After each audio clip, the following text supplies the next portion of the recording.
Hi, Reddit. I've been lurking here for a while, and today I'm finally ready to share my story. It's one I've been grappling with for a while, and I genuinely don't know what to think or how to move forward. For context, I'm a 27-year-old woman, and my boyfriend, Sam, 29M, and I have been together for 4 years. We met at a mutual friend's party and instantly clicked. Sam isn't like other guys I've dated. He's deeply logical, straightforward, and doesn't wear his emotions on his sleeve. Despite his reserved nature, I fell for him hard. Over the years, I've come to see him as my person, my forever partner. But recently, he dropped a bombshell that has left me questioning everything. 2 nights ago, we were having a rare, deep conversation about our future.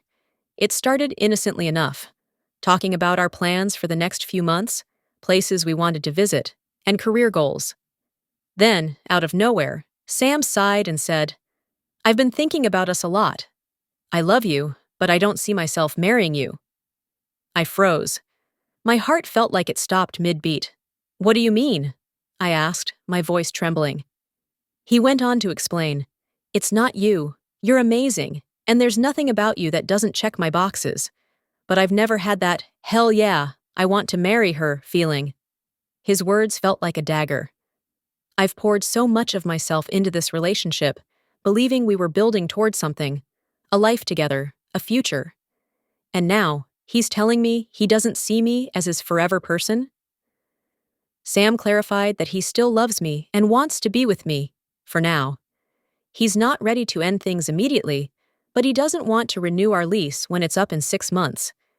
Essentially, he wants to keep me in his life until it's no longer convenient for him. This isn't the first time Sam has blindsided me. A year ago, we broke up. It was sudden, like this conversation, and left me shattered. I moved out of our shared apartment and across the country to stay with my sister, Emily. Those weeks were some of the darkest of my life. I tried to move on, but every day felt like I was just going through the motions. Then, out of the blue, Sam called. "I miss you," he said, his voice trembling. "I don't know who I am without you. Please come back." I told him if he wanted me back, he needed to prove it. And he did. He bought a plane ticket that same night and was at my door within 24 hours. It felt like a movie moment, like he had finally realized I was the one. I thought that was his hell yeah moment. But now, I'm wondering if I've just been fooling myself. Sam's always been different when it comes to emotions. He's analytical, black and white, and often struggles to understand feelings, his own and others. A few months ago, he admitted he suspects he might be on the autism spectrum. "My brain doesn't work like a normal person's," he told me one night. "I don't process emotions the way you do. I've always tried to be patient and understanding. I've read books, joined forums, and even started seeing a therapist to better navigate our differences. But sometimes, it feels like I'm the only one putting in the emotional labor. I've told myself that love is about compromise, about accepting someone for who they are. But what if I've been compromising too much?" When I told Emily about Sam's latest revelation, she wasn't surprised.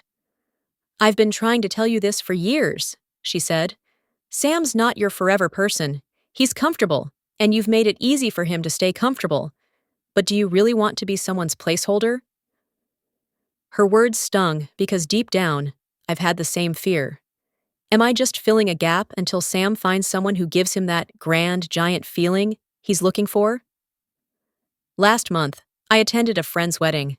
Watching them exchange vows, I couldn't help but imagine Sam and me in their place. The thought filled me with equal parts hope and sadness. Hope because I want that future with him. Sadness because I'm not sure he wants the same.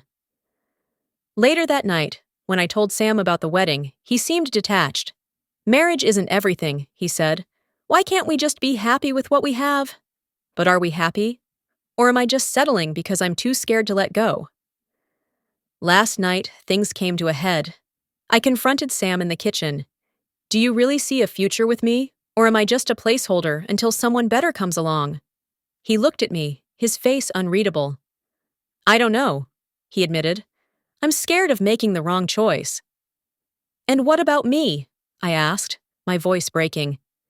"Do you think it's fair to keep me here while you figure it out?" Sam didn't have an answer. For the first time in our relationship, I saw tears in his eyes. But even that wasn't enough. I've moved into the guest room while I figure out my next steps. Our lease ends in 6 months, and I've decided not to renew it, with or without him. I've spent so much time trying to make this relationship work, but it's clear now that love isn't always enough.